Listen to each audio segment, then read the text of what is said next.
యోనా గ్రంథం కనబడుతుంది. ఈ మాటను చదువుదాం. యెహోవా వాక్కు అమితయి కుమారుడైన యోనాకు ప్రత్యక్షమై ఇలాగ సెలవిచ్చెను.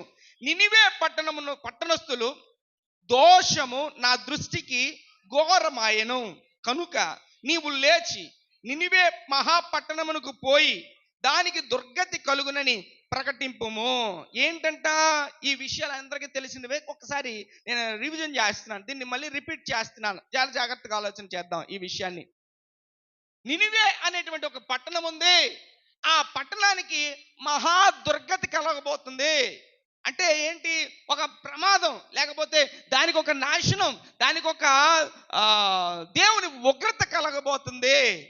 ఆ నినివే పట్టణానికి, నేను మళ్ళీ చెప్తున్నాను, నినివే పట్టణానికి కలగబోతుంది. ఆ కలగబోతున్నటువంటి ఆ నాశనము అది ఎందుకు కలుగుతుంది అని అంటే, దేని వల్ల కలుగుతుంది? దేవుని మాట వినకపోవడం వల్ల, దేవునికి లోబడకపోవడం వల్ల, దేవునికి విధేయత చూపించకపోవడం వల్ల. అక్కడ ఉంటుంది చూడండి, ఆ మాట ఉంటుంది, నినివే పట్టణస్థుల దోషము నా దృష్టికి ఘోరమాయెను. నినివే పట్టణస్థుల దోషము ఆయన దృష్టికి ఏమైంది? ఘోరమైపోయిందంట. ఈ విషయాన్ని చాలా జాగ్రత్తగా ఆలోచన చేయాలి. అంత ప్రమాదము, అంత దుస్థితి, అంత అలాంటి స్థితి దేనికి ఏర్పడిందంట? నినివే పట్టణానికి ఏర్పడిందంట. ఇప్పుడు ప్రభు చెప్తున్నాడు, ఏమని చెప్తున్నాడంటే, ఓ యోనా, నేను చెప్పింది నువ్వు చెయ్యాలి. ఏంటట? నువ్వు నినివే పట్టణానికి వెళ్ళాలి. చదవండి ఆ మాటని. అయితే యెహోవా కనుక నీవు లేచి నినివే మహాపట్టణమునకు పోయి దానికి దుర్గతి కలుగునని ప్రకటింపుము. అయితే యెహోవా సన్నిధిలో నుండి తర్షీషు పట్టణమునకు పారిపోవాలని యోనా యుప్పేకు పోయి తర్షీషునకు పోవు ఒక వాడను చూచి ప్రయాణమునకు ఇచ్చి యెహోవా సన్నిధిలో నిలువక వాడ వారితో కూడి తర్షీషు పట్టణమునకు వాడ ఎక్కెను. ఏంటంట? యెహోవా సన్నిధిని నిలబడకుండా ఏ వాడెక్కిపోదాం అనుకున్నాడంట? ఏ వాడెక్కిపోదాం అనుకున్నాడంట? తర్షీషు వాడపోదాం. అసలు ఈ చరిత్ర గురించి మీకు అందరికీ చాలా కాలం నుంచి మీకు తెలిసిందే, చాలా కాలం నుంచి మీకు అర్థమైందే, నాకు అర్థమైందే. కానీ ఇందులో నుంచి కొన్ని సంగతులు దేవుడు రాత్రికాల సమయంలో బయలుపరుస్తున్నాడు. దేవుడు రాత్రికాల సమయంలో ఈ విషయాల నుంచి కొన్ని సంగతులను విశుద్ధపరుస్తున్నాడు. ఏంటంట? నినివే పట్టణానికి వచ్చినటువంటి దుర్గతి లాంటి, నినివే పట్టణానికి వచ్చినటువంటి ఆ భయంకరమైన నాశనం లాంటివి ఉన్నటువంటి ప్రస్తుత కాలంలో కుటుంబాలకైనా, వారి కుటుంబాల్లో ఉన్నటువంటి బిడ్డలకైనా, వారి కుటుంబాల్లో ఉన్నటువంటి వారి జీవితంలో వారికి ఉన్నటువంటి ఎవరికైనా, ప్రతి ఒక్కరికి కూడా అలాంటి పరిస్థితులే సంభవిస్తున్నాయి. చెబుతున్న మాట, అలాంటి పరిస్థితులే సంభవిస్తున్నాయి. వారి దోషం ఏమైపోయిందంట? దేవుని దృష్టికి ఘోరమైపోతుందంట. వారి దోషము దేవుని దృష్టికి ఘోరం అయిపోతుందంట. ఇలాంటి పరిస్థితులు, ఒక సంఘటన ఎలా జరుగుతుందంటే, ఒక కుటుంబానికో, లేకపోతే సంఘానికో, లేకపోతే గ్రామానికో, లేకపోతే పట్టణానికో, లేకపోతే దేశానికో ఎలాంటి పరిస్థితులు అంటే దేవునికి కోపం పుట్టించేటువంటి పరిస్థితులు ఎంత భయంకరంగా ఉన్నాయి అనంటే చెప్పలేనంత భయంకరంగా ఉంటున్నాయి. ఇక్కడ యోనా గురించి మాట్లాడుకుంటే ఆ సంఘటన అలా పక్కన పెట్టండి. ఇక్కడ యోనా గురించి మాట్లాడుకుంటే, ప్రకటించమని చెప్పినప్పుడు యోనా తప్పించుకుని, దేవుని సన్నిధి నుంచి తప్పించుకుని ఎక్కడికి వెళ్ళిపోయాడు? ఏ వాడెక్కేశాడు? ఏ వాడెక్కాడు? తర్షీషు వాడెక్కాడు. ఈ తర్షీషుకి వెళ్ళిపోయే వాడెక్కినప్పుడు ఆ వాడకు జరిగిన సంఘటన ఏంటి తెలుసా? ఆ వాడకు జరిగిన సంఘటన ఇవన్నీ కూడా మీ అన్ని కూడా తెలియపరిచే, మళ్ళీ దీన్ని వివరణగా తెలియపరిచే సంగతి ఏం కాదు, మీకు అందరికీ కూడా యోనా గురించి తెలిసిన సంగతులే. అయితే ఈ వాడ ఎక్కినటువంటి ఈ వాడ ఎక్కిన యోనా ఎక్కిన తర్వాత వాడకి ఏమొచ్చింది? ఆగండి, వాడికి ఏమొచ్చింది? చెప్పండి నోరు తెచ్చి. వాడికి ఏమొచ్చింది? ప్రమాదం వచ్చింది. ఎలా ప్రమాదమో తెలుసా?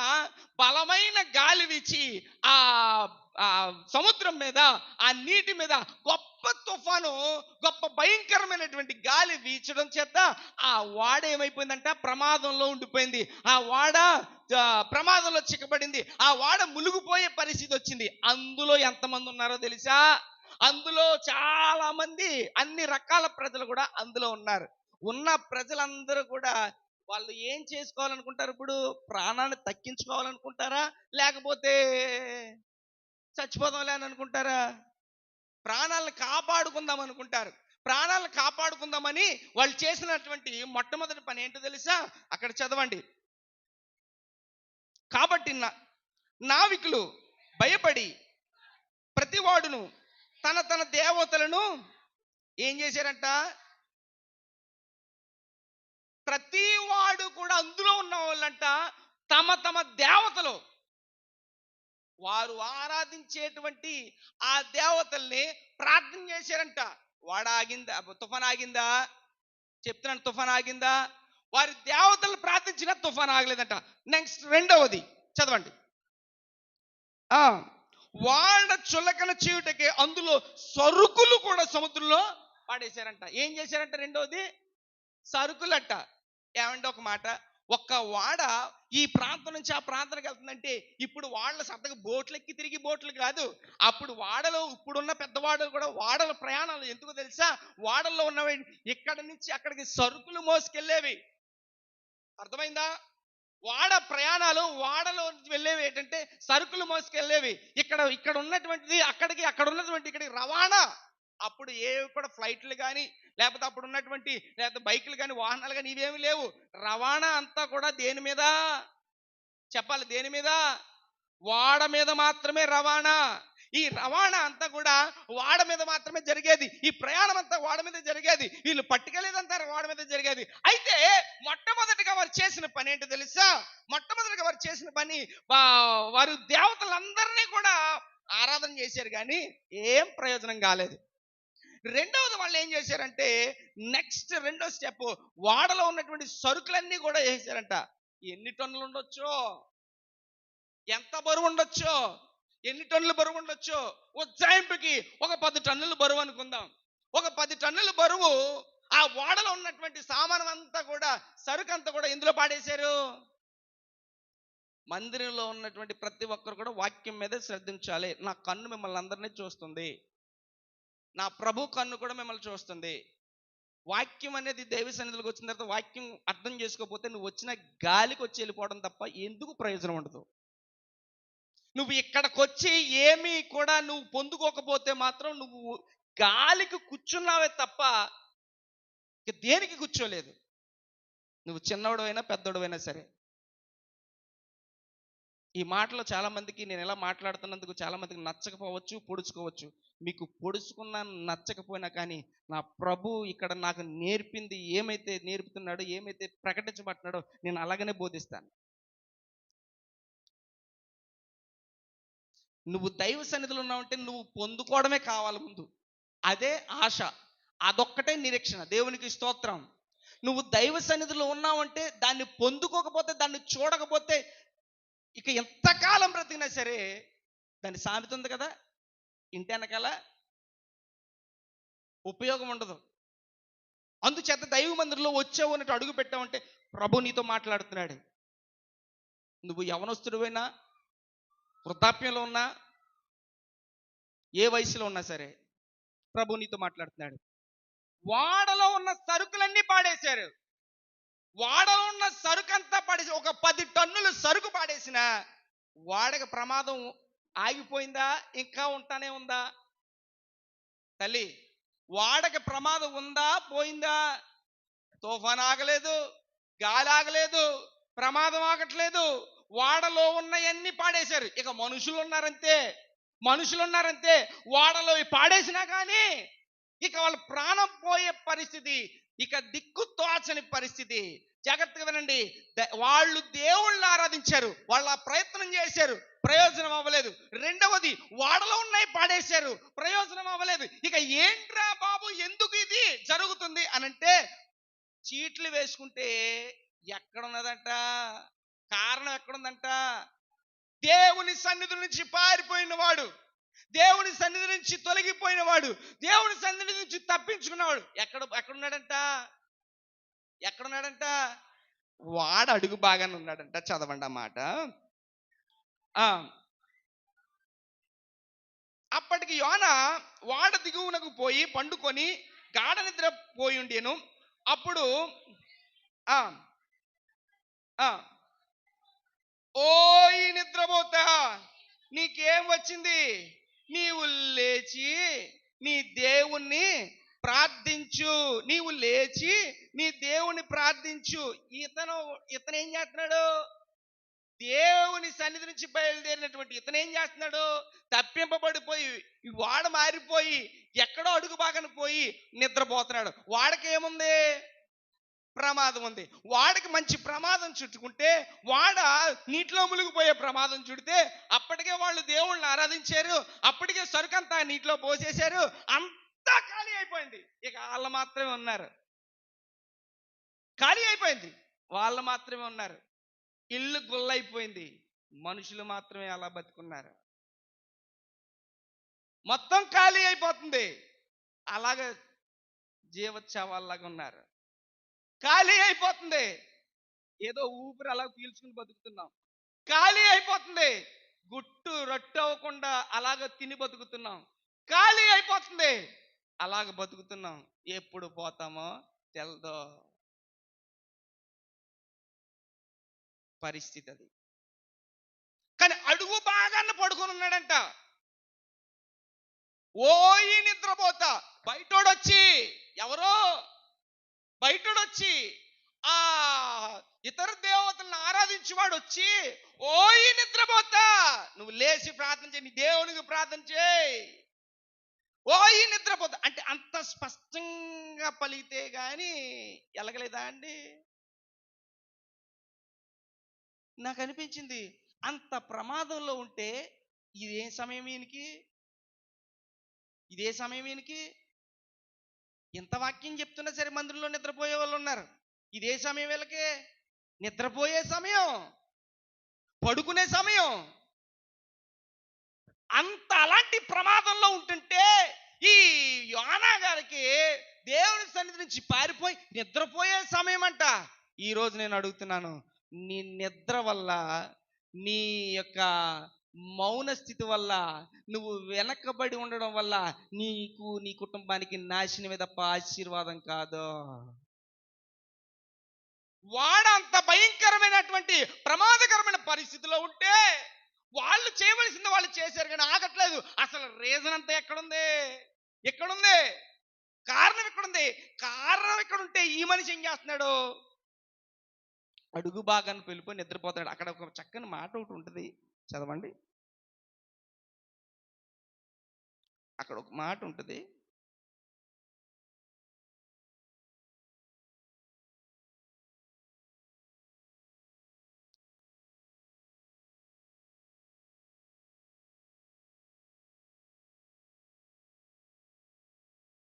ఇక్కడ ఇది నువ్వు సమయమా అని అంటాడు ఒక మాట. గాఢ నిద్రపడి ఉంటే అక్కడికి వచ్చిన తర్వాత నీ దేవునికి ప్రార్థించు. ఈ కింద భాగంలో ఇంకో మాట ఉంటుంది, అదే నేను వేరే బుక్లో చదువుంటాను. అది అక్కడ చెప్తున్న మాట ఏంటంటే, అంత ప్రమాదం ఉన్నప్పుడు, అంత అలాంటి పరిస్థితి వచ్చినప్పుడు నువ్వు నిద్రపోయే సమయమా? అందుకనే ఏమి తిందుమా, ఏమి తాగుదుమా, ఏమి ధరించుకుందుమా అనేటువంటిది వద్దు నాయనా. ఏం చేయాలంట? మెలకుగా ఉండి ప్రార్థన చేయాలి. మెలకుగా ఉండి ప్రార్థన చేయాలి. యవన బిడ్డలు ఉన్నారు, ఈ యవన బిడ్డలకి కూడా ఎంత చెప్పినా సరే ఇక బయట ఉన్న వాటి మీదే తప్ప, ఇక లేకపోతే సెల్ ఫోన్స్ మీదే తప్ప, లేకపోతే ఉన్నటువంటి వాళ్ళ కథలో వీళ్ళ కథల మీద చెప్పుకోవడమే తప్ప ఇక ఏ పని లేదు. ప్రమాదమేమో ఉంచుకొస్తుందా, శోధనేమో ఉంచుకొస్తుందా, భయంకరమైనటువంటి శోధన కుటుంబాల మీద, వాటి మీద, మనుషుల మీద, ఆ యొక్క ప్రతిదీ కూడా ఒక నాశనము అనేది ఎలాగను సంభవిస్తుందంటే కుటుంబాల మీద ఎంత భయంకరంగా అంటే ఇక పతనం చేసేయాలి అన్నంత భయంకరంగా తిరుగుతుంటే, ఇది ఇంకా మౌనంగా కూర్చుని, ఇంకా నిశ్శబ్దంగా కూర్చుని, ఇక కాలాన్ని సమయాన్ని అలాగ వ్యర్థపరిచే రోజులు కాదు ఈ రోజులు. నువ్వు రోదన చేసే రోజులు. దేవునికి స్తోత్రం కలుగును గాక. ఈ సమయాలు నువ్వు కన్నీరు కార్చి ప్రార్థించే సమయాలు. ఈ సమయాలన్నీ కూడా నువ్వు మోకరించి ప్రభు దగ్గర గోచాడే సమయాలు. నువ్వు సమయాన్ని వ్యర్థం చేసేస్తున్నావు. నువ్వు అనుకుంటున్నావు 4 ముక్కలు దేవునితో మోకలేసి ప్రార్థన చేస్తే సరిపోద్ది అనుకుంటున్నావు. ఆత్మది నీ మీద, ఆత్మ ప్రభావం ఏది? నువ్వు ఆత్మ చేత నడిపించేటువంటి ఆ నడిపింపేది. యెషయా గ్రంథం 11వ అధ్యాయం 2వ వచనంలో ఉంటుంది ఒక మాట. యెషయా గ్రంథం 11వ అధ్యాయం 2వ వచనం చదవండి ఒకసారి. యెహోవా ఆత్మ జ్ఞాన వివేకములకు ఆధారమగు ఆత్మ, ఆలోచన బలమునకు ఆధారమగు ఆత్మ. అమ్మా, తెలివిని యెహోవా ఎడల భయభక్తులను యెహోవా భయము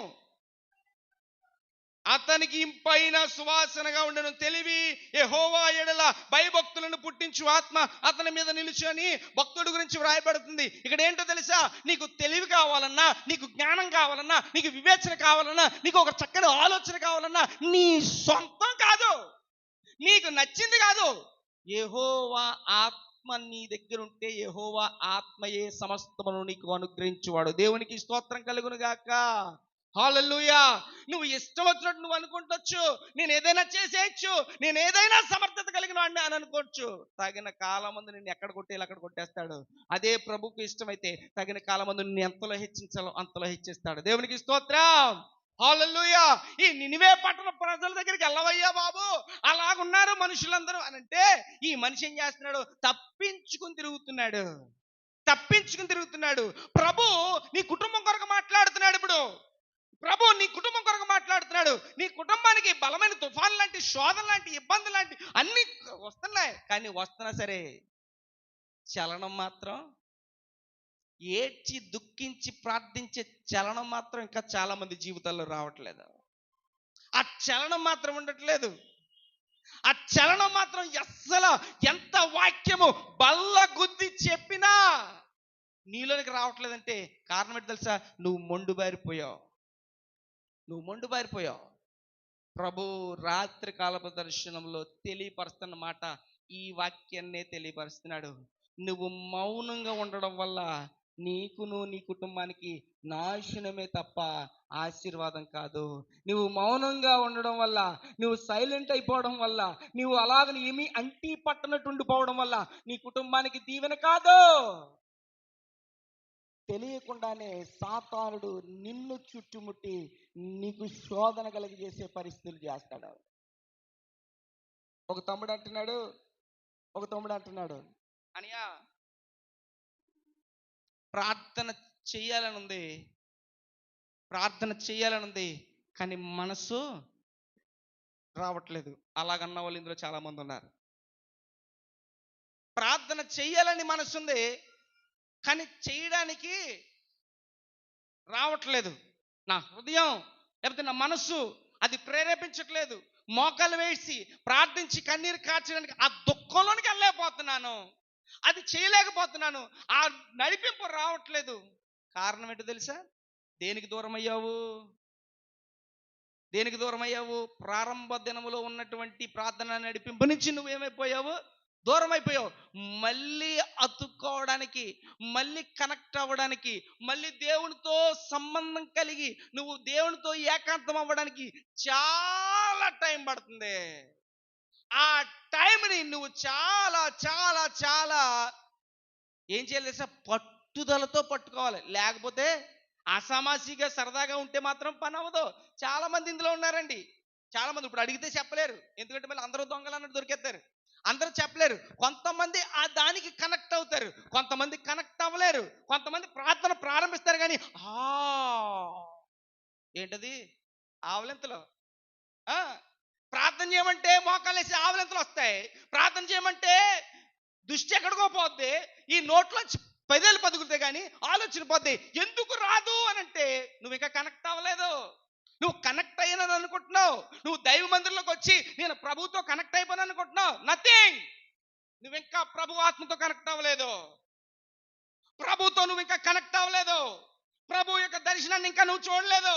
ప్రభు యొక్క ఆత్మ నీ మీద ఇంకా రాలేదు. ప్రభు యొక్క దర్శనాన్ని నువ్వు పొందుకోలేకపోతున్నావు. ప్రభుతో నువ్వు ఇంకా ముందుకు నడవలేకపోతున్నావు. అది కనెక్ట్ అవ్వడానికి నువ్వు చాలా తిప్పలు పడుతున్నావు, కానీ అవ్వాలనుకుంటున్నావు కానీ అవ్వలేకపోతున్నావు. తిరిగి మళ్ళీ లోకంలోనికే వెళ్ళిపోతున్నావు. చాలా మంది ఏదో వాక్యం పెట్టినా వెళ్ళిపోతున్నాం కదా అనుకుంటున్నారు. నో, ప్రభు అది ఒప్పుకుంటలేదు.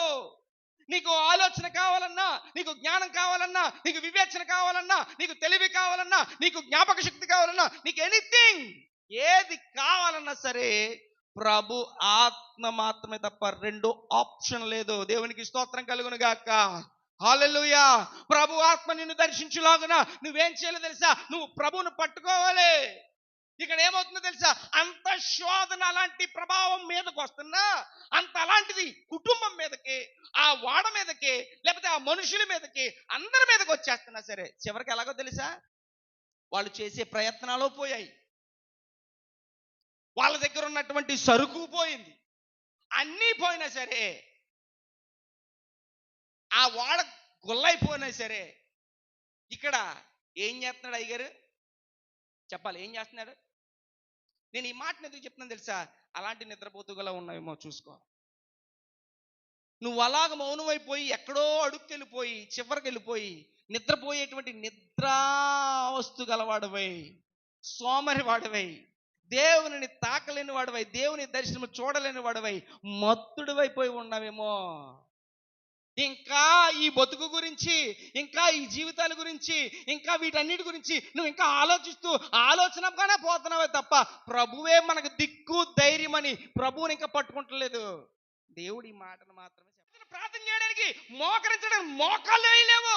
ఈ రోజు వాక్యం విందామన్నా ఆ మనసు కూడా రాదు. దేవుని సన్నిధికి వెళ్దామన్నటువంటి ఆసక్తి కూడా నీకు రావట్లేదంటే కారణం ఏంటి తెలుసా? నీలో మొండి దయ్యం ఉంది. ఖచ్చితంగా 100% చెప్తున్నాను, నీలో మొండి దయ్యం.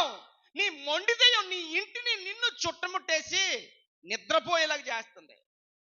ఇంటి మీదకి అంత ప్రమాదం వస్తున్నా, ఒంటి మీదకి అంత ప్రమాదం వస్తున్నా, కుటుంబాల్లో అంత కలతొస్తున్నా, లేమి అంటే ఉన్నదంతా పోయినా సరే ఇంకా ఏం పోతలేదంట? ఈ సోమర్తనం, ఈ నిద్రపోతూ, ఈ బలహీనత, ఈ బద్ధకం, ఇదంతా పోవట్లేదట. ఇది నిద్రపోయే సమయాలు కాదో. వింటే నీకు ఆశీర్వాదం, లేదా దీని నాకు అవసరం లేదు, ఇప్పుడు కూడా నిద్రముత్తుడు వలే, ఇప్పుడు కూడా నేను మౌనునై, ఇప్పుడు కూడా నేను ఏమి చెయ్యలేను అన్నవాడిగా ఉన్నావా? నీకు శాపమే తప్ప అది ఆశీర్వాదం కాదు. ఇంకో మాట చెప్తున్నాను, మీ దగ్గరికి మీ దగ్గరికి ఒక తాసుపం లోపలికి వచ్చింది, ఒక తాసుపం మీ మధ్యకి వచ్చింది. మీరేం చేస్తారు? రా వేసేయి, కాటేసేయి, ఇదిరా అంటారా? అన్నవాళ్ళు ఇందులో ఎంతమంది ఉన్నారు చెప్పండి. పోనీ పోనీ మీరు కానీ మీలో ఏమొస్తుంది అమ్మా? భయం. భయం వచ్చి లోపల చలనం వస్తుంది రాదా? చలనం వచ్చి టప్పని లెగిసిపోయి, అంటే అంత ఎందుకు బేగా రియాక్ట్ అవుతారు? అది కాటు వేయక ముందే, ఆ ప్రమాదం మీద పడక ముందే, దాన్ని చూసిన వెంటనే, అది తెలిసిన వెంటనే పావమ్మ అని అనగానే ఇక్కడ చదివేసుకుంటారు. ఇంకా చూడలేదల్లో చదివేసుకుంటారు. అది అలా రాగానే ఇక్కడ ఏమైపోతారు? కంగారుడిపోయి గలిబిలైపోయి ముందు వాళ్ళు లేచిపోతారు. కారణం ఏంటి? దీనికి అంత రియాక్ట్ అవుతున్నావు కదా, దీనికి అంత అలాగా భయపడుతున్నావు కదా, లేచి నిలబడుతున్నావు అంటే ప్రమాదం వచ్చింది అని అనగానే, ప్రమాదం జరగబోతుందని కానీ నువ్వు అంతగలుగుతున్నావు కదా. మరి సాతానుడు కంటికి కనబడకుండా వాడు చేసే క్రియలు, వాడు చేస్తున్నటువంటి పనులు, వాడి కుటుంబాలను ఎలా చిన్నబెన్నం చేస్తున్నాడో, కుటుంబాలను ఎలా చితకొడుతున్నాడో, ఎలాంటి ప్రమాదాలు తీసుకొస్తున్నాడో, ఎలాంటి శోధనలు తీసుకొస్తున్నాడో, నిన్ను పైకి ఎదగనివ్వకుండా ఉండే కొద్ది పాతాళానికి తొక్కేలాగా చేయడానికి అడెంత ప్రయత్నం చేస్తున్నాడో, దాంట్లో నీకు అర్థం కావట్లేదా ఎంత జాగ్రత్తగా ఉండాలని, ఎంత ఎలక్ట్గా ఉండాలనేటువంటి విషయం తెలియట్లేదా? అది ఎంత శోధిస్తున్నాడండి, ఎలక్ట్గా ఉండాలని తెలియట్లేదా? ఇప్పుడు నాకు ఎదురుగుండా వచ్చి ఒక తమ్ముడు ఒకవేళ నన్ను చెయ్యెత్తి ఇలా కొట్టాడనుకో, ఇలా కొట్టబోయాడనుకో, నా కళ్ళెదురుగుండా ఉన్నాడు కనుక నేనేం చేస్తాను? చేతిని అడ్డుకుంటాను, అంతగా అవసరమైతే వాడిని కొడతాను. కళ్ళెదురుగుండా ఉన్నాను కనుక, ఫిజికల్గా ఇక్కడ ఉన్నాం కనుక. మరి ఆత్మ, నిన్ను దురాత్మ ఏం చేస్తుంది? నిన్ను, నీ కుటుంబానికి, నీ బిడ్డలకి తెలియకుండా శోధన కలుగజేసి, నిన్ను చిన్నభిన్నం చేసి, నిన్ను అనేక రకాలుగా ఇబ్బంది పెడుతుంది. మరి దాంతో ఎలా నువ్వు ఫైట్ చేస్తావు? కత్తెట్టుకుని పడుకుని రాత్రులు కళ్ళగొత్తే కత్తెట్టుకుని కొడతావా? కొన్ని కర్రట్టుకుని కొడతావా? అమ్మా అర్థమవుతుంది నా భాష? అమ్మా నేను ఎక్కడి నుంచి, ఏ దేశం నుంచి రాలేదు, ఈ దేశంలోనే ఉన్నాను. అర్థమవుతున్న భాష? మీరు రాత్రులు నిద్రలో ఒక దురాత్మ వచ్చినా లేకపోతే ఒక దురాత్మని మీ మీద పడ్డా మీరు ఏం చేస్తారు? ఒక కత్తెట్టుకుని కర్రట్టుకుని కొడుతూ ఉంటారు ఇక్కడ చేతులని. దానికి దీనికైనా మ్యాచ్ అవుద్ది అసలనే? మరి లోపల ఉండవలసింది ఏముండాలి? ఏ బలం ఉండాలి చెప్పాలి? ఈ మందిరంలో ఉన్న వాళ్ళందరూ గట్టిగా చెప్పండి హల్లెలూయా. ఏ బలం ఉండాలి చెప్పాలి? ఏ బలం ఉండాలి? యెహోవా ఆత్మ బలము మన మీద లేకపోతే, మనలో లేకపోతే నీ మీద పడుతున్నటువంటి ప్రతి శోధన నువ్వు జయించలేవు. నీ మీద వస్తున్నటువంటి, నీ కుటుంబం మీద వస్తున్నటువంటి శోధనలు జయించలేవు. ఇక్కడ ప్రమాదం, అంత ప్రమాదం సంభవిస్తుంటే ఓయి నిద్రపోతాని బయటోడి చేత అనిపించుకోవలసిన దుస్థితి వచ్చింది. బయటోడి చేత అనిపించుకోవాల్సిన కర్మ వచ్చింది. బయటోడు అన్న మాటకి సిగ్గుపడాలి. నువ్వు నిద్రపోతావా? నువ్వు నిద్రపోతా ఎందుకు నిద్రపోతున్నావు? లేచి నువ్వు దేవునికి ప్రార్థన చేయవయ్యా. నేను అంటున్నాను, ఇది సమయం కాదు. ప్రమాదకరమైన పరిస్థితులు, శోధనకరమైన పరిస్థితులు, భయంకరమైన పరిస్థితులు కుటుంబాల మీద, బిడ్డల మీద, యజమానుల మీద, యజమానురాల మీద, ఎవరి మీద ఎలా పడుతున్నాయో తెలియనిటువంటి పరిస్థితులు. అలాంటి పరిస్థితుల్లో అంటున్నట్టాడు, మెలకువగా ఉండి ప్రార్థన చేయండి. మెలకువగా ఉండి ప్రార్థన చేయండి. ఏదో గాలికి వచ్చిపోయే వారంగా కాదు, మనం దేవుని ఆత్మ అగ్ని చేత నింపబడేవారుగా ఉండగలిగే వారంగా ఉండాలి. అది అమ్మా ఒక మాట చెప్తున్నాను. సొదొమ గొమొర్రా పట్టణాల్లో వాళ్ళందరూ కూడా దేవునికి చాలా ప్రార్థన చేశారు కదా అమ్మ. ప్రార్థన చేసే సొదొమ గొమొర్రా పట్టణాల్లో అందరూ కూడా దేవునికి చాలా ప్రార్థన చేశారు కదా. ప్రార్థన చేశారన్న వాళ్ళందరూ దేవునికి స్తోత్రం చెప్పండి హల్లెలూయా. ఎంత ప్రార్థన చేశారో. సొదొమ గొమొర్రా పట్టణాల్లో ప్రార్థన చేస్తే ఆ అగ్నిగుండాలు ఎందుకు వస్తాయి? సొదొమ గొమొర్రా పట్టణాలు, రెండు పట్టణాలు కూడా బావ బామ్మర్ది లాంటి పట్టణాలు. రెండు పట్టణాలు కూడా ఎవరికి కోపం పుట్టించాయి? ఎవరికి కోపం పుట్టించాయి? దేవునికి కోపం పుట్టించాయి. రెండు పట్టణాల్లో ఉన్నటువంటి ప్రజలందరూ దేవునికి కోపం పుట్టించారు. ఒక మాట చెప్తున్నాను, అంత దేవునికి కోపం పుట్టించినటువంటి ఆ ప్రజల మీద అసలు దేవుడు ఏం చేయగలడు అసలు? మనమా? నినివే పట్టణం గురించి నేను మొత్తం అంతా రీసెర్చ్ చేశాను ఒకసారి. నినివే పట్టణం అంటే చిన్న కోట కాదు, చాలా పెద్ద కోట, పెద్ద గోడలతో కూడినటువంటివి, చాలా పెద్ద కోటగా ఉంటుంది. చుట్టూ ప్రాహారపు గోడలు ఉన్నాయి. చాలా పెద్ద పట్టణం, అయితే మంచిది. ఆ పట్టణాన్ని అంతా కూడా నేను ఒకసారి రీసెర్చ్ చేశాను. వినండి. ఆ నినివే పట్టణం, వాక్యం వినాలే తమ్ముళ్ళు జాగ్రత్తగా. ఆ నినివే పట్టణం దేవునికి అంత కోపం తెప్పించిన వారు ఉండి దేవుడు ఏం చేయగలడు మనకంటే అనేటువంటి ఒక రకమైన అహంభావం, ఒక రకమైనటువంటి లోపల అహంభావం కలిగిన వారిగా ఉంటే దేవుడు, ఒరే నా భాషలో చెప్తున్నాను, ఒరే ఎర్రి బాగులు లేరా, ఏట్రా మీరు నాటకాలు వేస్తున్నారు అని ఒక్కసారి ఇలా చూస్తే అగ్గి ఉండలు వచ్చి ఎక్కడ పడిపోయాయి? అగ్ని ఉండలు, అగ్ని గంధకాలు అన్నాడు కదా, అగ్గి ఉండలు. నేను అంటున్నాను, ఈ మట్టిని ఇలా తీసామనుకో మట్టి ఉండలు అవుతాయి. ఒకవేళ చందమామ నుంచి పడితే కొన్ని చంద్రమామి అవి రేడియం కనుక అయ్యో ఉండలవచ్చు. కానీ ఈ ఉండలు ఎక్కడి నుంచి పడ్డాయి? నాకు తెలిసి 100% సూర్యునిలో నుండి పడిన ఉండలే. దేవునికి స్తోత్రం కలుగును గాక. అగ్ని ఉండలు సూర్యుని నుంచి పడిపోయాయి. కొన్ని న్యూస్ల్లో ఏమంటారో తెలుసా? కొన్ని న్యూస్ల్లో సముద్రంలో పెద్ద రాయి పడుతుంది, లేకపోతే ఇక్కడ ఇంత ఇవి పడుతున్నాయని న్యూస్లు చెప్తున్నారు. అవి కాదు, సూర్యుని మీద నుంచి పడ్డటువంటి అగ్ని గంధకములు ఏం చేసింది? ఒక్క మాట వినకపోవడం వల్ల పట్టణాన్ని నాశనం చేసింది కదా. అదే అగ్ని గంధకాలు అక్కడ పడ్డాయి.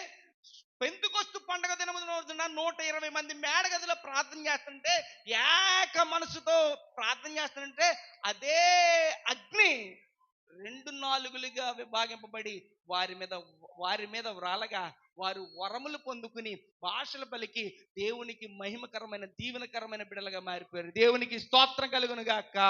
హల్లెలూయా. అదే అగ్గి అక్కడ కాల్చేసింది.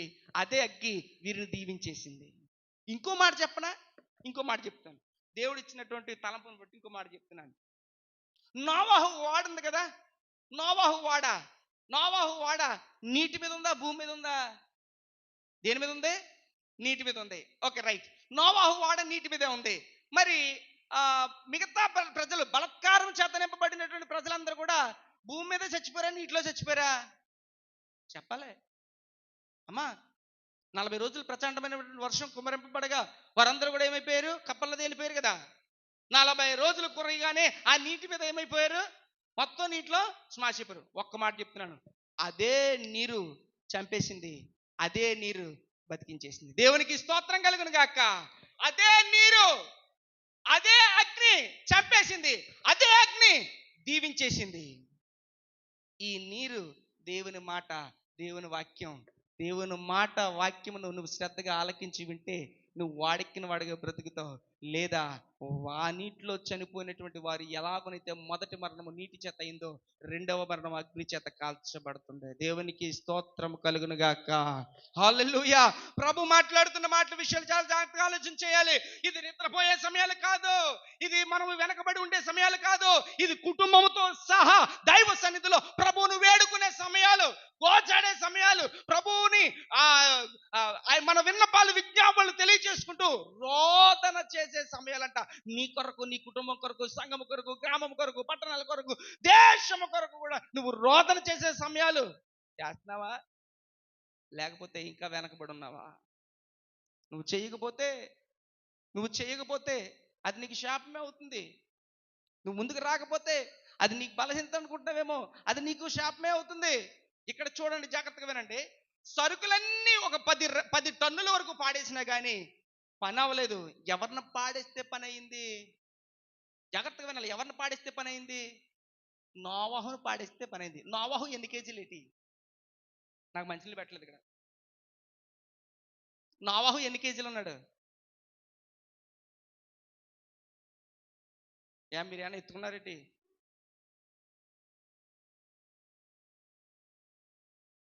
నోవాహు ఎన్ని కేజీలు ఉన్నాడు? సారీ నాకు క్షమించండి, నేను నోవాహు దగ్గర నుంచి వెళ్ళిపోయాను. యోనా అదే అదే అదే అదే స్పీడ్లో. యోనా ఎన్ని కేజీలు ఉన్నాడు? తెల్దా? గట్టుకుంటే ఒక 70 ఉంటాడా? ఇంకా గట్టుకుంటే 100 ఉంటాడా? పోను 200 వేసుకుందామా? 10 టన్నుల బరువే సముద్రంలో పాడేస్తే ఆగలేదే. మరి యోనా ఎన్ని కేజీలు ఉన్నాడని చెప్తున్నాను, ఆలోచించండి. యోనా ఎన్ని కేజీలు ఉన్నాడని పాడేస్తే ఆగిపోయింది అంటే, అంత వెయిట్, అంత బరువు అందులోంచి పాడేసిన ఆగలేనిటువంటిది యోనాని అందులో పాడేస్తే ఆగినటువంటి పరిస్థితి చూస్తే, నీ మీద ఎలాంటి ప్రభావం, ఎలాంటిది నీ మీద ఎంత బరువు పడిపోయినా సరే, నువ్వు చిన్నదైనటువంటి దేవునికి ప్రార్థన చేసి దేవుని ఆత్మచేత నడిపింపబడితే ఎంత బరువైనా సరే మొట్టమయమైపోతుంది. దేవునికి స్తోత్రం కలుగును గాక. హల్లెలూయా. మందు ఇక్కడే ఉంది, ఎక్కడెక్కడికో పోతారు. చాలా మంది అంటారు కదా, ఎన్ని హాస్పిటల్ తిరిగినా తగ్గలేదండి, జ్యోతి గారి కొట్టు దగ్గర ఇంతంత బిల్ల తెచ్చుకున్నాను, రూపాయి బిల్ల. ఆ బిల్లకి ఏమైపోయిందంట? అన్నవాళ్ళు లేరా? ఎన్ని హాస్పిటల్ తిరిగారో, రూపాయి బిల్ల ఏం చేసిందంట? కొంతమంది అంటారు, గోరుతో పోయేదానికి గొడ్ల వరకు తెచ్చుకున్నారు అని అంటారు కదా. అంటే ఈ సామెతలు ఎందుకు ఉపయోగిస్తున్నారంటే, తమ్ముడు వాక్యం వింటున్నారా? జాగ్రత్తగా వినండి, మీరు వేరే టాపిక్లోకి వెళ్ళొద్దు, వాక్యాన్ని మాత్రం శ్రద్ధగా వినండి. ఎందుకంటే వాక్యం వెళితేనే మిమ్మల్ని దేవుడు బలపరుస్తాడు. కేవలం ఇదొక్కటి మాత్రమే కాన్సెప్ట్, ఇంక వేరే టాపిక్స్ లేవు.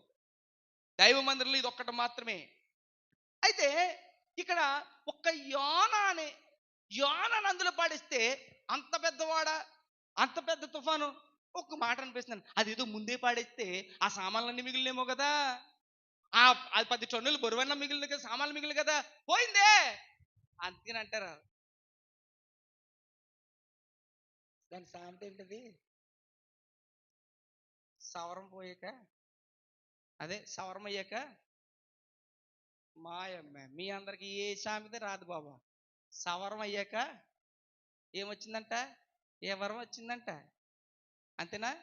సవరం అయ్యాక వివరం వచ్చిందంటే అప్పుడు అర్థమైందని లెక్క, అప్పుడు జ్ఞానోదయం అయిందని లెక్క, అంతా పోయాక అప్పుడు వచ్చింది అని అర్థం. కొన్ని కుటుంబాలు అలాగే ఉన్నాయి. మందు నీ దగ్గరే ఉంది, అది వేసుకోవడం తెలుస్తలేదు నీకు. మందు నీ దగ్గరే ఉంది, అది వేసుకోవడం తెలుస్తలేదు. తెగ తిరిగేస్తున్నావు, వాళ్ళు అది పెట్టమంటే అది పెడుతున్నావు, ఇది చేయమంటే ఇది చేస్తున్నావు. ఇంకా ఉన్నారండి. కొంతమంది పిల్లలకి తాళ్ళు కడుతున్నారు. తాళ్ళు నేను ఎన్నిసార్లు చెప్తున్నాను, సండే కూర్చున్నాను, తాళ్ళు కట్ చేస్తున్నాను. కట్ చేసినా సరే మళ్ళీ సైలెంట్గా ఆ దొంగతల్లో దొంగ తండ్రు, నేను ఎలాగంటాను దొంగలు అంటాను నేను, ఆ దొంగ తండ్రు ఆ దొంగ తల్లు ఇంకా తాళ్ళు కడుతున్నారు. మరి ఇంకేం దిక్కుమల్లి భక్తో నాకు అర్థం అవుతలేదు. బుద్ధన్నా ఉండాలి. భక్తికి చేత్రం అంటే పౌరుషంగా చేయాలి, లేకపోతే వదిలేయాలి. ఎందుకు ఇంత పౌరుషంగా చెప్తున్నా, ప్రభు నీతో మాట్లాడుతున్న విషయాన్ని నువ్వు ఏదో అసమస్యగా వేసుకోవద్దు. ఇంకా అలాంటి చిల్లర పనులు, లేకపోతే ఇంకా ఇలాంటి పనులు ఇవన్నీ కాదు. వాళ్ళు అన్ని దేవతలు ఆరాధించిన పని అవ్వలేదు, నువ్వు ఎన్నో తిరిగేస్తున్నావు, ఏం పని అవ్వదు. తర్వాత నువ్వు ఖర్చు పెట్టేస్తున్నావు, నువ్వు అది చేసేస్తున్నావు, ఇది చేస్తున్నావు, ఏం పని అవ్వదు. ఒక్కటే, మందు నీ దగ్గర ఉంది, నమ్మితే చెయ్యి, దేవుడు కార్యం చేస్తాడు. మందు నీ దగ్గర ఉంది, అదేనంట. బైబిల్లో కలజోడు ఎట్టుకుని మర్చిపోయింట, నా కలజోడు ఎక్కడుంది, నా కలజోడు ఎక్కడుంది, నా కలజోడు ఎక్కడుంది. అదే కలజోడు అంటే ఇది, నేత్రాలకి యొక్క స్తోత్రాలు. ఎక్కడుంది ఎక్కడుంది ఎక్కడుందని సంవత్సరం అంతా తిరిగేస్తున్నా సరే దొరకలేదంట. సరిగ్గా బైబిల్ ఇప్పుడు చెప్తే అయ్యి బాబో ఇందులోనే ఉంది. ఎక్కడ ఉండదు. ఆత్మీయటువంటి పరిస్థితులు కూడా నీకు ఎన్నిసార్లు బోధించినా నీకు అర్థం కావట్లేదంటే సాతాను నేను ఏం చేస్తున్నాడంటే ట్రాక్ మార్పిస్తున్నాడు. నువ్వు మోకరించి ప్రార్థన చేస్తే నువ్వు దేవుని యొక్క ఆత్మశక్తిని నువ్వు తాకుతావు అనేటువంటి ఇది ఆడికి తెలుసు. నువ్వు ప్రార్థన చేస్తే నువ్వు ముందుకు వెళ్ళిపోతావని ఆడికి తెలుసు. నువ్వు ప్రార్థన చేస్తే దేవుడు నిన్ను ఆశీర్వదిస్తాడని ఆడికి తెలుసు. నువ్వు ప్రార్థన చేస్తే నువ్వు దేవుడిని పట్టుకుంటావు, దేవుడి మార్గంలో నిలబడిపోతావు, నువ్వు నీ కుటుంబం ఆశీర్వదింపబడుతుంది ఆడికి తెలిసి మార్గాన్ని తప్పేస్తున్నాడు. నీ మనోనేత్రాలకి ఏం కలుగు చేస్తున్నాడు అదనమాట. నీ జ్ఞాన నేత్రాలు ఈ మనోనేత్రాలకి ఆడు ఏం చేస్తున్నాడు, గుడ్డితనము కలుగు చేసి మార్గం మార్చేస్తున్నాడు. ఆ మార్గం మార్చడం వల్ల నువ్వే నాశనం అయిపోతున్నావు. ఆ మార్గం మార్చడం వల్ల నువ్వే పాడైపోతున్నావు. ఆ మార్గం మార్చడం వల్ల నీ పరిస్థితులే పాడైపోతున్నాయి. అంత ప్రమాదం అలాగ దూసుకొస్తానంటే నిద్రపోయే పరిస్థితి ఇది. చెప్తున్నాను, ఈ రోజులు, ఈ సమయాలు, ఈ గడియలు మనం నిద్రపోయే సమయాలు కాదు. ఇంకా సరదాగా వెటకారం ఆడుకునే రోజులు కాదు, ఇంకా సరదాగా ఆడుకునే రోజులు కాదు, ఇంకా సరదాగా కామెడీ చేసుకునే రోజులు కాదు, ఇంకా నువ్వు సరదాగా సినిమాలు చూసే రోజులు కాదు, ఇంకా నువ్వు సెల్ ఫోన్ల మీద టైం స్పెండ్ చేసే రోజులు కాదు, ఇంకా నువ్వు అక్కడ ఏమి తిందుమా, ఏమి త్రాగుదామా, ఏమి ధరించుకుందామా అని ఆభరణాల మీద, తిండ్ల మీద, ప్రయాణాల మీద, ఆ కార్యక్రమాల మీద, వీటి మీద మనసు ఎట్టుకునే రోజులు కాదు. నువ్వు ఎట్టుకుంటావా, ఎట్టుకో. నీ యొక్క వెనకబాటు వలన, నువ్వు వెనక్కి ఉండడం వలన అది నీకు శాపమే, నీకు నాశనమే, నీకు మరణమే తప్ప అది ఆశీర్వాదం కాదు. నిన్ను మెప్పించి చెప్పడానికి, మురిపించి చెప్పడానికి, బొగ్గట్టుకుని గడ్డగొట్టుకుని బతిమాలడానికి కాదు దేవుని వాక్యం. నీకు ఖచ్చితంగా చెప్తున్నప్పుడు నువ్వు చేసి చూడు. మందు నీ దగ్గరే ఉంది. ఆ మందు, ఆ ప్రార్థన ఆయుధాన్ని నువ్వు ఉపయోగించి చూడు, కార్యం నీ పట్ల దేవుడు ఖచ్చితంగా చేస్తాడు. శోధన మీదకి వస్తున్న సమయంలో ఒక తాసుభం వస్తుంటేనే నువ్వు అంత ఎలక్ట్ అయిపోతావే, ఒక తాసుభం వస్తుందంటే నువ్వు అంత రియాక్ట్ అయిపోతావే, అలా వస్తుందంటే నువ్వు ఎంత స్పీడ్ అయిపోతావో. నీకు తెలియకుండా సాతానుడు ఎంత శోధిస్తున్నాడో, నీకు తెలియకుండా నీ కుటుంబంలో ఎంత శోధన ఉంటుందో, నీకు తెలియకుండా అటువంటి పరిస్థితులు ఎలాగ దిగజారిపోతున్నాయో, చుట్టూ చూస్తున్నటువంటి ప్రజలు ఎలాగ పడిపోతున్నారో, ఆ పడిపోయే మధ్యలో వారిలో నేనున్నాను, నా పరిస్థితి ఏమైపోతుందో అనేటువంటి ఒక సెన్స్ లేకపోతే, ఆ స్పర్శ లేకపోతే ఇంకెలాగా. ఇది నిద్రపోయే సమయం కాదు, ఇది ప్రార్థించే సమయాలు, ఇది దుఃఖించే సమయాలు. బిడ్డల కొరకు, కుటుంబం కొరకు, రక్షణ కొరకు, దేవుని ఆత్మను పొందుట కొరకు ఏడ్చి ప్రార్థించి గోజాడే సమయాల. ప్రకటన గ్రంథం 9వ అధ్యాయము, ప్రకటన గ్రంథం 9వ అధ్యాయము, ప్రకటన గ్రంథం 9వ అధ్యాయము తీయండి. 9వ అధ్యాయము 3వ వచనం నుంచి చదువుదాం. బైబిల్ ఉన్న వాళ్ళందరూ చూడండి. ఆ పొగలో నుండి మిడతలు భూమి మీదకి వచ్చెను, భూమిలో ఉండు తేళ్లకు బలమున్నట్టు వాటికి బలము ఇయ్యబడెను. మరియు చాలా క్షుణ్ణంగా అర్థం చేసుకోవాలి ఈ విషయాన్ని. మరియు నొసళ్ళ యందు దేవుని ముద్ర లేని మనుషులకే తప్ప భూమిపైన ఉన్న గడ్డికైనను ఏ మొక్కలకైనను మరి ఏ వృక్షముకైనను హాని కలుగ చేయకూడదని వాటికి ఆజ్ఞ ఇవ్వబడెన్నో. ఏమొస్తున్నాయంట? భూమిలోంచి మిడతలు వస్తున్నాయంట. భూమిలోంచి వచ్చే మిడతలకి ఎలాంటి బలం ఉందంట? తేళ్లకు ఉన్న బలం లాంటి బలము ఉందంట. నీకు తేలుగుడితే ఎన్ని రోజులు ఉంటుందని చెప్పి, తేలుగుడితే ఎన్ని రోజులు ఉంటుంది? అమ్మ ఇందులో ఎంతమంది తేలుగుట్టిందో ఒకసారి చేయతను. నా చిన్నప్పుడు నాకు పాత ఇంటి దగ్గర ఉన్నప్పుడు కుట్టింది తేలు. తేలు ఎంతమంది కుట్టింది? కుట్టింది కదా, ఇబ్బంది లేదు, నేను దాన్ని తప్పు కంటలేదు. ఆ తేలు కుట్టిన తర్వాత బాధ ఎలా ఉంటుందో తెలుసు కదా. ఎక్కువ శాతం ఆ రోజుకు పోతుంది, ఖచ్చితంగా 3 రోజులు ఉంటుంది. తేలు కుట్టినట్టంట. నాకు ఎందుకో కొంచెం గలిబిలి కనబడుతుంది. వాక్యం మీద శ్రద్ధ ఉంచాలి, వాక్యం మీద మాత్రం అటెన్షన్లో ఉండాలి. దేవుని ఆత్మకు దుఃఖపరిచిన ఎడల అది మనకు ఆశీర్వాదం కాదు. తేలు కుట్టినట్టు ఉంటుందట. దానికి బలం ఎంత ఉందో అంత బలం అంట. దేనికి? మిడతకి. భూమిలో నుంచి వచ్చినటువంటి ఆ మిడత అలా కొడదంట. ఎవరిని కొడద్ది? ఎవరిని కొడద్దో చెప్పనా? నొసళ్ళ యందు దేవుని ముద్ర లేని వారిని కొడద్దంట. నొసళ్ళ యందు దేవుని ముద్ర లేని వారినే కొడదంట. ఇంకొక మంచి మాట చెప్పనా? దేవుని ముద్ర లేనోళ్ళని మాత్రమే కొట్టాలి. గడ్డికి కానీ మొక్కలకు కానీ ఏ వృక్షముకైనా దేనికి కూడా హాని చేయొద్దని దేవుని ఆజ్ఞించంట. అంటే దేవుని ముద్ర లేనోడి కంటే మొక్కలో గడ్డి అవే బెటర్. అర్థమైంది ఇప్పుడు నేను చెప్పింది? మిడతలకి ఒక ఆజ్ఞ వచ్చింది. ఓ మిడతలారా, మీరు వెళ్ళి నొసడ మీద దేవుని ముద్ర ఎవరికైతే ఉందో వాళ్ళని కొట్టొద్దు, లేనోళ్ళందరినీ కుట్టేయండి. మీరు కుట్టేటువంటి ఆ కుట్టిడి ఎలా ఉండాలంటే వాళ్ళకి బాధ అంత భయంకరంగా ఉండాలి. అయితే వాళ్ళని మాత్రమే కొట్టండి తప్ప మొక్కలను కానీ గడ్డిని కానీ, నేను ప్రశ్న అడిగినప్పుడు సమాధానం చెప్పడానికి సిద్ధంగా ఉండండి. మొక్కలకు కానీ గడ్డినికి కానీ వృక్షములకు కానీ దేనికి హాని చేయొద్దన్నాడు. అంటే ఇప్పుడు ఎవరు బెటర్ చెప్పండి? ఇప్పుడు ఎవరు బెటర్ చెప్పండి? చెప్పాలి. ఇప్పుడు ఎవరు బెటరు అమ్మా? ఎవరు బెటర్? గట్టిగా చెప్పండి, ఎవరు బెటరు? ఇప్పుడు దేవుని ముద్ర నీ మీద ఉందా లేదా? చిన్న పరీక్ష. దేవుని ముద్ర నీ మీద ఉందా లేదా? నొసట మీద నా ముద్ర ఉందా లేదో ఒకసారి చూసుకోండి అంటారా? దేవుని ముద్ర ఉందా లేదా? దేవుని ముద్ర మన మీద ఉందా లేదా? ఉందని మీరు ఎలా చెప్తున్నారు? చెప్పాలి. ఉంది అని మీరు ఎలా చెప్తున్నారు? దేవుని ఆత్మ చేత ఎందరైతే నడిపింపబడతారో వారందరూ దేవుని బిడ్డలే. దేవునికి స్తోత్రం. ఆయన ముద్ర స్టాంప్ ఎలాగేస్తాడో నీకు నాకు కనబడదు.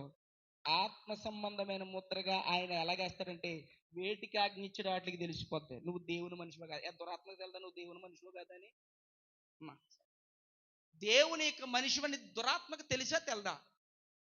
దేవుని ఆత్మ నీలో ఉంది అని దేవునికి దురాత్మలకు తెలిసా తెలదా?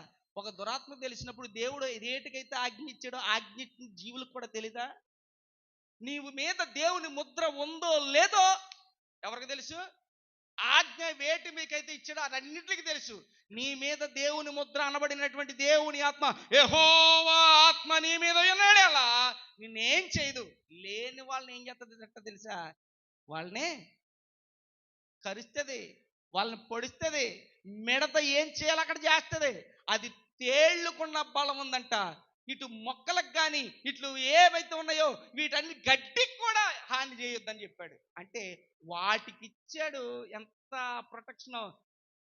నొసళ్ళ మీద లేని వాళ్ళకి మాత్రం ఇవ్వలేదు. అంటే ఎలాంటి పరిస్థితి అంటే గడ్డి కంటే దరిద్రం అనమాట. ఎవరో చెప్పాలి, ఎవరో ఆత్మ లేనోడు. అర్థమైంది ఇప్పుడు నేను చెప్పింది? గడ్డి కంటే దరిద్రమైనోడు ఆత్మ లేనోడు. గడ్డి కూడా హాని చేయొద్దు, నొసళ్ళ మీద మాత్రమే లేనోడికి మాత్రం దేవుని ముద్ర ఎవడి మీద లేదో ఆడికి హాని చెయ్యి అని దేవుడే ఆజ్ఞ ఇచ్చాడంటే, అంటే మనం ఎంత ఎంత ఎంత ప్రభు ఆత్మను పొందుకుని ఉండాలో, దేవుని ముద్రను పొందుకున్న వారిగా, యెహోవా ఆత్మను సంపాదించుకున్న వారిగా మనం ఎలా ఉండాలో ఒక్కసారి మనంతట మనం పరిశీలన చేసుకుంటే మనం ముందులో ఉన్నామా వెనకలో ఉన్నామా అంటే ఎదర ప్రమాదం ఉంది. ఆ ప్రకటన గ్రంథము యొక్క ప్రమాదం అంతా కూడా జరగబోయేటువంటి సంఘటనలు ఎదురున్నాయి, అవి రాబోతున్నాయన్నా సరే ఎలక్ట్ అవ్వట్లేదంటే, మనం ఇంకా లోపల చలనం రావట్లేదంటే బయటోడు వచ్చి అంటాడంట, ఓ ఈ నిద్రపోతా, తీసుకెళ్ళి పాడండి. ఏంటో తెలుసా, నీవు నీ బిడ్డలు యజమానుడితో సహా ఎవ్రీవన్ ఎక్కడ పడిపోవాలి? దేవుని పాదాల దగ్గర పడిపోవాలి. దేవుని పాదాల దగ్గర పడితే ఏమైపోతుంది? తుఫాన్ ఆగిపోద్ది. దేవుని పాదాల దగ్గర పడిపోతే ఆ సముద్రం మీద వచ్చినటువంటి భయంకరమైనటువంటి తుఫాన్ ఆగిపోతుంది. దేవుని పాదాల దగ్గర పడిపోతే ఆ శోధన ఆగిపోతుంది. దేవుని పాదాల దగ్గర పడిపోతే నీ కుటుంబం మీదకి వచ్చినటువంటి ప్రతి విధమైన శోధన, సాతాను యొక్క ప్రభావము ఆగిపోతుంది. నువ్వు ఇంకా పడలేదనుకో, ఇంకా నిద్రపోయే సమయము, ఇంకా మంచం మీద దొల్లే సమయం, కొంతసేపు కునికిదము, కొంతసేపు దొల్లెదము, ఇలాంటి మాటలు మాట్లాడేటువంటి సమయాలు కాదు. కొంతమంది అంటున్నారు, కొంతమంది ఏమంటున్నారు తెలుసా, అయ్యగారు మాకు ఆదివారం మాత్రం పగలు మాత్రం టైం కుదరతలేదండి. టైం అయిపోయాక ఏం చేస్తావు నాయన నువ్వు? టైం అయిపోయాక ఏం చేస్తావు? ఏ సమయంలో ఏం జరుగుతుందో ఎవరికి తెలుసు? ఏ రోజున ఏం జరుగుతుందో మనకు ఎవరికైనా తెలుసా? ఏ రోజున ఏ ప్రభావం? పొద్దున సండే స్కూల్కి తీసుకొచ్చాడు ఇద్దరు పిల్లల్ని. ఎవరో మన పందిరి రమణ గారి యొక్క కుమారుడు పందిరి రమేష్ పొద్దున సండే స్కూల్కి తీసుకొచ్చాడు ఇద్దరు పిల్లల్ని. తీసుకొచ్చిన తర్వాత మళ్ళీ వెళ్ళిపోయాడు. ఎక్కడికి? వాళ్ళ భార్యని చూడడానికి, అంటే పిల్లల్ని చూసుకోవడానికి. అమ్మాయి పుట్టింది కదా, పిల్లల్ని చూడడానికి వెళ్ళిపోయాడు. పాసలపూడి వెళ్ళేటప్పటికి కుక్కడ్డొచ్చి పడిపోయాడు.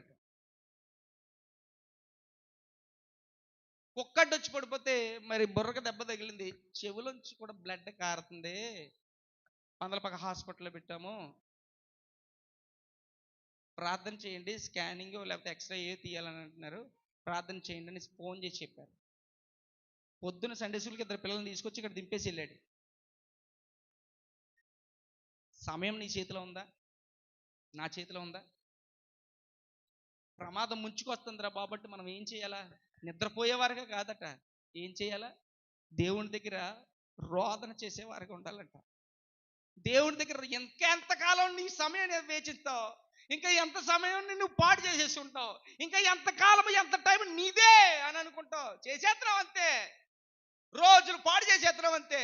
ఎన్ని రోజులు పాడు చేసేస్తున్నావు ఎన్ని రోజులు పాడు చేసినా, కానీ ముంచుకొచ్చిన తర్వాత నువ్వు పీక్కుందామన్నా సరే పీక్కోలేవు. ముంచుకొచ్చిన తర్వాత నువ్వు తేలదామన్నా సరే తేలలేవు. ముంచుకొచ్చిన తర్వాత ఏం చేద్దామన్నా చేయలేవు. ప్రమాదం రాకముందే నీవు ప్రార్థన ద్వారా సిద్ధంగా ఉండగలగాలి. ఇది ప్రార్థించే సమయాలు, నువ్వు రోదన చేసే సమయాలు, ప్రభు పాదాలు పట్టుకుని బ్రతిమాలుకుంటూ ఆయన యుద్ధ నుంచి శక్తిని పొందుకుని ఆత్మ చేత నింపబడే సమయాలు. దేవునికి స్తోత్రం. అంత్యకాలమందు నా ఆత్మను ఏం చేస్తానన్నాడు? కృమ్మరిస్తానన్నాడు. ఆయన కృమ్మరించడానికి సిద్ధంగా ఉన్నాడు. నువ్వేం చేస్తున్నావు? నువ్వు ఖాళీగా ఉంటున్నావు. నేను దేవుని దగ్గర పాదాల దగ్గర పడకుండా, ప్రార్థన అనేది లేకుండా ప్రార్థన జీవితంలో. కానీ ఒకటి మాట చెప్తున్నాను, నువ్వేదో ప్రార్థన చేసేస్తున్నాను అనుకుంటేమో కాదు, ఆత్మ పొందుకునే ప్రార్థనలోకి వెళ్ళిపోవాలి. దేవునికి స్తోత్రం. ఆత్మ పొందుకునే ప్రార్థనలు. సంఘం ఎప్పుడైతే ఆత్మచేత అలాగనే బలపడిపోయిందో, సంఘం ఎప్పుడైతే, కుటుంబాలు ఎప్పుడైతే ఆత్మచేత అలాగ నింపబడిపోయాయో, కుటుంబంలో ఉన్నటువంటి బిడ్డలు ఎలాగైతే ఆత్మచేత నింపబడిపోయారో, ఇక నువ్వు చూస్తావు అద్భుతమే అద్భుతం. దేవుడు నిన్ను ఒక అద్భుతమైన పంటగా చేస్తాడు. నీ చుట్టూ దేవుడి యొక్క మహిమ ఆవరించి ఉంటుంది తప్ప సాతానికి చోటు ఉండదు, సాతానికి అవకాశం ఉండదు. ఇక దేనికి కూడా తావులేదు. ఎందుకంటే అక్కడ అగ్ని ఉంది. శాపాగ్ని కాదు, పరిశుద్ధాగ్ని. దేవునికి స్తోత్రం కలుగును గాక. ఈ మధ్యాహ్న కాల సమయంలో ప్రభు నీతో మాట్లాడుతున్నాడు. యోనా అనిపించుకున్నాడు. ఏమనిపించుకున్నాడు? నిద్రపోతా అని అనిపించుకున్నాడు. అంత బరువు పాడేసిన అవ్వలేంది ఒక యోనాను తీసుకెళ్లి పాడేస్తే అయిపోయింది. ఇప్పుడు నీకు అదే చెప్తున్నాడు దేవుడు. ఏంటి తెలుసా? నీకున్నటువంటి బరువు ఎంతైనా, నీకున్నటువంటి భారం ఎంతైనా, నీకున్నటువంటి ఎలాంటిదైనా సరే, నీ కుటుంబంలో ఇంకా ఎవరైతే మిగిలిపోయారో వారిని కూడా ప్రభు దగ్గర పారేసి. నీ కుటుంబంలో ఇంకా ఎవరైతే మిగిలిపోయారో, ఎవరైతే ఇంకా రక్షణ లేకుండా ఉండిపోయారో, ఎవరైతే ప్రార్థన లేకుండా ఉండిపోతున్నారో, నీ కుటుంబంలో ఎవరైతే ఆత్మను పొందుకోలేని వారు ఎవరైతే ఉండిపోయారో, వాడే ప్రార్థన పాదాల దగ్గర దేవుడు మొత్తం మార్చేస్తాడు, కథను మార్చేస్తాడు. మామూలుగా కాదు, గొప్ప అద్భుతాన్నే చేసేస్తాడు. చేయగల సమర్థత కలిగిన మన దేవుడు. ఒక్క నీరే వాడను నిలబెట్టింది, అదే నీరు నాశనం చేసేసింది. ఈ నీరు అనే వాక్యమే వింటే పరలోకం, వినకపోతే నరకం. నీ కుటుంబము నువ్వు రక్షింపబడాలి. నువ్వు ఏ శోధన కూడా రాకుండా ప్రభు యొక్క కృపలో నువ్వు భద్రపరచబడాలంటే నీ సమయాన్ని వ్యర్థపరచకుండా ఏదో కాలయాపన చేసేస్తున్నాను, నేను అలా పోతున్నాను ఇలా పోతున్నాను, అబ్బే నాకంటే గొప్ప పనుడు ఎవడు లేడు, నేనే పనుడిని, నేనే సంపాదకుడిని, నేనే సంపాదించేస్తున్నాను అని అనుకుంటున్నావేమో. ఎందుకు పనిచేయదు. ప్రభు కంటే ఏది ఎక్కువ కాదు. నువ్వు ప్రభు కంటే ఎక్కువ ఏదైనా ఆలోచన చేసావంటే మాత్రం అది నాశనానికే తప్ప ఆశీర్వాదం కాదు. నువ్వు ఏది సంపాదించు, ఏది చేయి, కానీ ముందు మాత్రం ప్రభువునే పెట్టు. అప్పుడు నీకున్నాయన్నీ కూడా హెచ్చింపబడతాయి. దేవునికి స్తోత్రం. ఎందుకంటే మనము బలం ఉందని, మనకు శక్తి ఉందని, మనకు ఏదో ఉందని కాదు కాదు కాదు కాదు. నువ్వు వాక్యాన్ని శ్రద్ధగా ఆలకిస్తే ప్రభు నీ పట్ల కార్యాలు చేస్తాడు. ఆ ప్రకారంగా నిలబడితే గొప్ప కార్యాలు చేస్తాడు. ఈ ప్రమాదము, వాడకొచ్చినటువంటి ప్రమాదం లాంటి ప్రమాదము, తుఫాన్ లాంటి ప్రమాదం కుటుంబాలు అందరికీ కలతలు ఉన్నాయి. కానీ ఆయన కోరుకునేది ఒకటి మాత్రమే. ఏది వేసినా పోలేదు, ఏ పూజ చేసినా పోలేదు, ఎన్ని సామాన్లు పాడేసినా పోలేదు, ఒకటి మాత్రమే. కారణమైంది వాడేస్తే మాత్రం మందు నీ దగ్గరే ఉంది. ఎక్కడిగా పరిగెట్టొద్దు, ఎందులోకి పరిగెట్టొద్దు. రా, దైవ సన్నిధిలో ప్రార్థన చేసుకో, నీ గృహంలో ప్రార్థన చేసుకో, నీ కుటుంబంతో ప్రార్థన చేసుకో. దైవ సన్నిధిలో ఒకవేళ డైలీ జరుగుతున్న ప్రార్థనలు ఉన్నాయి, అందులోకి వచ్చేయి, అందులో కూడా ప్రాధాన్యపడిపో. నీ కుటుంబంతో వచ్చి పడు. నువ్వు ఎవరి దగ్గర వేడుకోగలదు, నీ ప్రభు పాదాల దగ్గర పడు. నీకున్న పరిస్థితులు దేవుడు మార్చి ఎలా చూపిస్తాడో. నువ్వు ఆత్మ పొందుకున్న వాడిగా ఉంటావు. నెక్స్ట్, దేవుని ముద్ర నీ మీద ఉండునుగాక. దేవుని కుమారుడు అనిపించుకుంటావు. ఏ తెగులు గాని, ఏ శత్రువు గాని, ఏదైతే నాశనము చేయి వాటి మీద అధికారం ఉందో అవేది కూడా నిన్ను తాకో. నిన్ను వాటి నుంచి రక్షించే దేవుడు, ప్రమాదం నుంచి, పరిస్థితుల నుంచి రక్షించే దేవుడు మన దేవుడు. మందు మన దగ్గర ఉంది, అదొక్కటి కరెక్ట్గా ఆత్మ చేత నింపబడే వరకు మనం దాన్ని ఉపయోగిస్తే దేవుడు కనెక్ట్ అవుతాడు. అయ్యగారు నాకు ప్రార్థన రావట్లేదు, నువ్వు ప్రార్థనలో సరిగ్గా ఆత్మ చేత కనెక్ట్ అయ్యే వరకు కూడా ప్రార్థన వదలకో, అదే పట్టు, ఆ పట్టు మీద ఉండు. దేవుడు నేను ఒక్కసారి కదిలించిన తర్వాత, ఒక్కసారి నీ మీద ఆత్మ వచ్చిన తర్వాత నీలో దుఃఖం స్టార్ట్ అవుతుంది, నీలో ఒక భయం స్టార్ట్ అవుతుంది, నీలో ఆత్మ సంబంధమైన ప్రార్థన స్టార్ట్ అవుతుంది. ఒక్కసారి స్టార్ట్ అయిన తర్వాత నీ కార్యాలు కళ్ళ ఎదుట నువ్వు చూస్తావు, నువ్వు ఆత్మీయంగా వర్తిలింపబడతావు. నిన్ను ఎవడు ఆగమన్నా సరే నువ్వు ఆగవు, ఎందు విషయంలో కూడా నువ్వు సిగ్గుపడవు. దేవునికి మహిమకరంగా సాక్ష్యంగా సమాజంలో బ్రతుకుతావు. దేవునికి స్తోత్రం. ప్రభు నిన్ను అలా వాడుకోవాలని ఇష్టపడుతున్నాడు. రాత్రికాల సమయంలో ప్రభు చూపించినటువంటి ప్రతి మాటను బట్టి ప్రకటించాను. అదే అగ్ని నాశనం చేసింది, అదే అగ్ని వరములతో నింపింది. పరిశుద్ధ అగ్ని అనబడిన పరిశుద్ధాత్మ నీ మీద, నీ కుటుంబం మీద సమృద్ధిగా ఉండునుగాక. మోకరించిన అందరూ ప్రార్థన చేసుకుందాం. అందరూ కూడా మోకాళ్ళ మీద ఉండండి, ప్రార్థన చేసుకుందాం.